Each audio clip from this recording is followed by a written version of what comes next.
Okay, so now we're going to talk about writing your thesis statement. It's going to be the sentence that tells your readers how the subjects are similar or different. Okay, so again, comparison and contrast is talking about differences and similarities. Your thesis statement is going to explain how they're different. And answering the question of how they're different, you want to come up with, I guess, approximately 3 points of comparison. This isn't a rule. If you have two, if you have four, that's fine. But approximately 3 points of comparison. And make them distinct differences, distinct similarities. Okay, let's look at some examples. So, for example, cats are better pets than dogs because they require less maintenance, are more independent, and are more adaptable. So you have 3 points of comparison, right? Maintenance, independent, adaptable. Our two topics are cats and dogs, all right? Another example, New York City and San Francisco are both great cities for young professionals, but they differ in terms of job opportunities, social environment, and living conditions. Okay, this type of thesis statement is comparing two cities without necessarily choosing which one is better. So it's less argumentative and more of an analysis. So if you are approaching your topic from the point of view of my previous life, my current life, they're both good. Then you may want to word your thesis statement like this, not necessarily choosing which one is better. Um, let's see. How subjects are similar and different. This is also juggling both.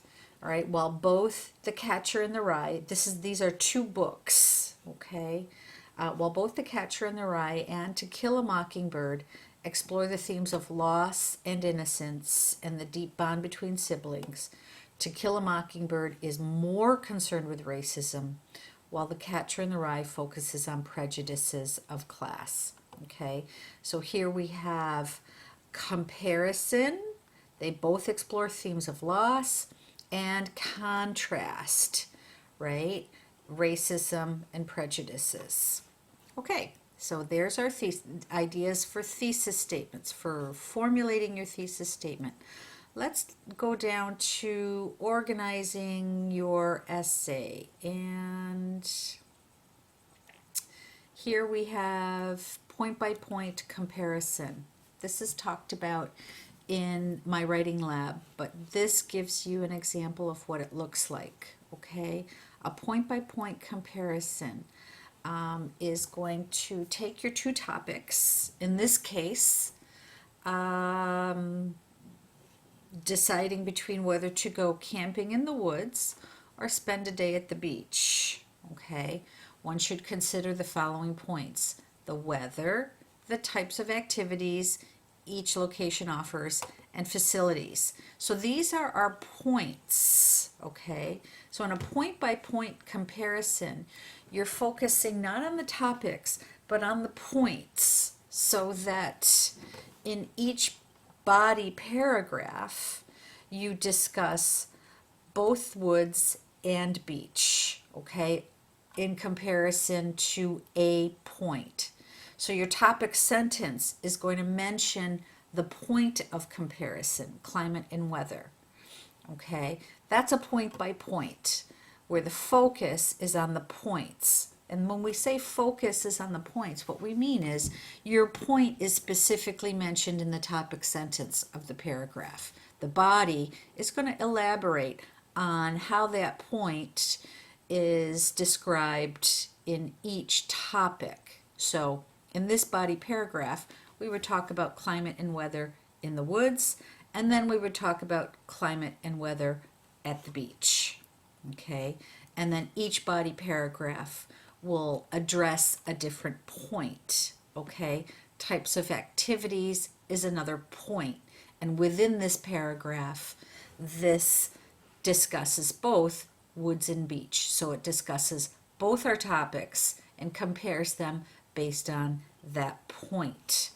Okay, you see that? This would be considered what my writing lab calls the A-B, A-B, A-B method, where A would be topic woods, B is topic beach. So this is A-B, A-B, A-B. And that's also known as point by point comparison. All right, next one is subject to subject comparison. Now, if we take the same topic, woods and beach, we see how it's addressed here. A subject to subject comparison, okay? In a subject to subject comparison, you're focusing on one topic at a time. So in your first body paragraph, you discuss your points: climate and weather, types of activities and facilities. Your 3 points are discussed in one paragraph specific to woods only. All right, that would be the AAA method as far as my writing lab goes.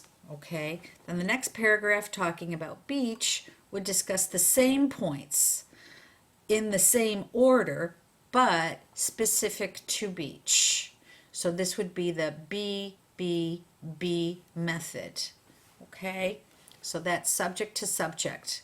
So in this method of organization, you discuss everything you know about woods, then you discuss the same information in the next paragraph, but discuss it from the point of view of beach. Okay, the key here when you do this type of organization is to remember that these points are both the same and they remain in the same order. So what you talk about for woods has to be the same points that you discuss for beach.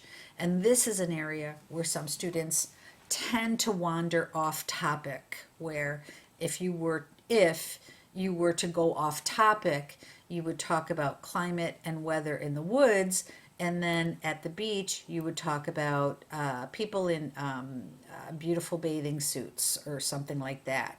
Okay, remember, your points of comparison remain the same for both topics, so choose your points of comparison wisely. Okay, that's it for now.